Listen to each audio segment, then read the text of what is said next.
September 13, 2024 శుక్రవారం ఎంకేరాస్ మనం మదనపల్లి మార్కెట్లో టొమాటో స్టాక్ అంటే దిగుమతి వచ్చి మనం ఎవరిలో తెలుసుకుందామండి.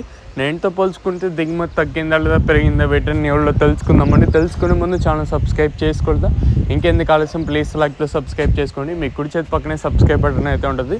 సో సబ్స్క్రైబ్ చేయడం మర్చిపోద్దండి, అలాగే లైక్ చేయడం మాత్రం మర్చిపోద్దండి. మీరు ఈ ఛానల్కి సపోర్ట్ చేస్తారని ఆశిస్తున్నాను. ఇంకా విషయానికి వస్తే తెలిసిందే కదా, మదనపల్లి మార్కెట్లో సుమారుగా 29, 31, 32, 33 లేదా ఉన్నాయి.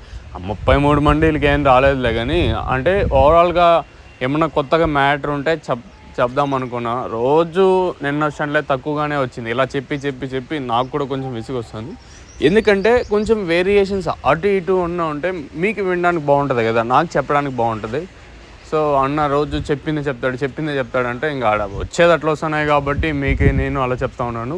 సో ఓవరాల్గా దిగుమతులు అయితే పెద్దగా మార్పు అయితే లేదు. టీవీఎస్ మిల్ మొత్తం చూసుకున్నా దిగుమతి అయితే తగ్గింది. అలాగే అంటే జీపీఆర్ లైన్లో చూసుకున్నా కూడా జీపీఆర్ మండికి తప్పించి మిగతా లైన్లో వచ్చేసి పెద్దగా మార్పు అయితే లేదు. సేమ్ దినోషట్లో తక్కువగానే వచ్చింది.